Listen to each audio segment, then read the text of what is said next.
If we do this, there is no turning back. Are we truly ready for the consequences? We are. Why should the name of our father be lost because he had no son? A crowd gathers under the scorching wilderness sun. Voices murmur. Elders stand in silence. At the center, a question hangs in the air, unanswered, uncomfortable, dangerous. What happens when the law itself feels wrong? What happens when those with no voice decide to speak? In a world shaped by the traditions of the Book of Numbers, inheritance belongs only to sons.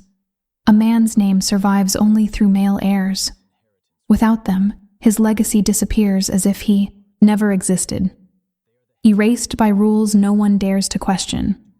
But on this day, something unthinkable is about to happen. 5 women step forward into a place they were never meant to stand.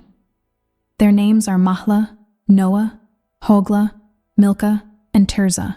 Their father Zelophehad is dead. No sons, no claim. No future, at least that's what the law says. But these women are not just grieving daughters. They are about to become something far more dangerous, challengers of a system that has never been questioned. They walk into the assembly, before Moses, before the priests, before all Israel, and in that moment, everything is on the line.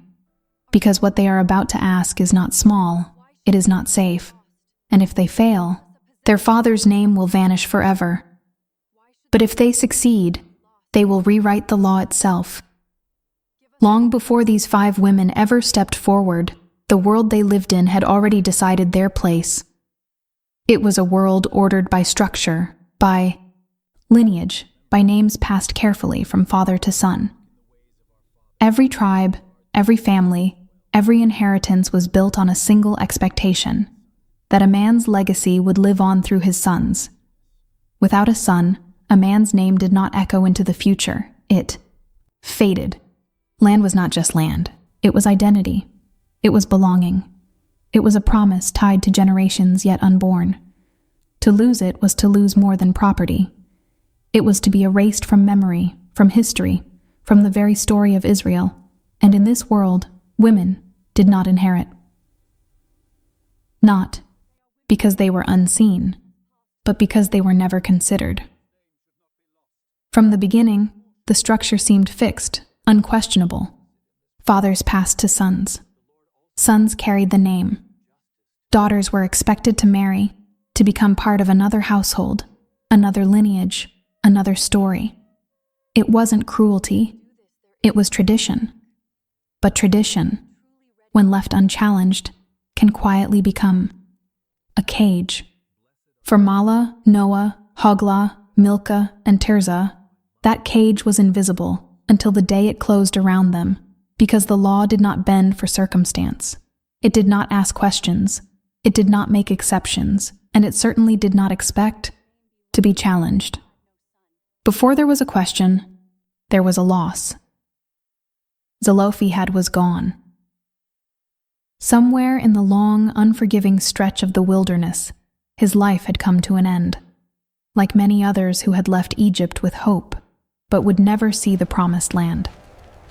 The desert had a way of swallowing stories, of reducing lives to quiet endings beneath endless sand and sky. But his death was not marked by rebellion. He was not among those who defied leadership. He was not part of the uprising that brought swift judgment. His story did not end in disgrace, and that mattered. Because for his daughters, this was not just grief, it was defense. They carried not only the weight of losing a father, but the urgency of protecting his name. A name that, by the law, was now on the verge of disappearing forever. No sons, no heirs, no future attached to his legacy. But grief has a way of changing shape. And slowly, quietly, it began to turn into something else. Fear.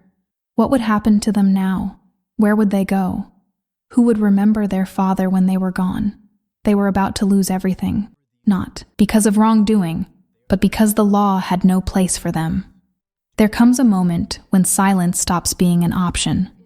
For Mahla, Noah, Hogla, Milcah, and Tirzah, that moment did not arrive all at once. It built slowly, through whispered conversations, through restless nights, through the growing weight of a future that felt like it was closing in on them. They knew the law. They knew the boundaries. Women did not stand in assemblies. Women did not question inheritance.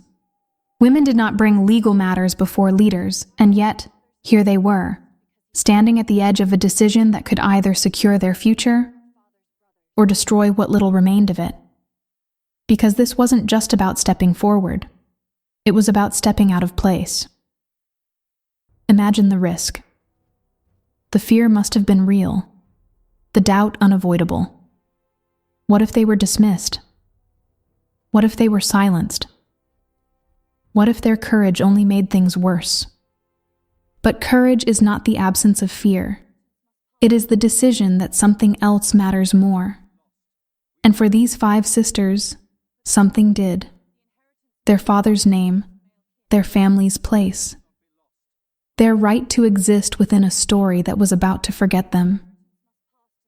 So they made a choice, quiet, deliberate, irreversible. Step by step, they walked toward the assembly, toward Moses, toward the priests, toward the entire congregation of Israel. 5 women, entering a space that had never been made for them.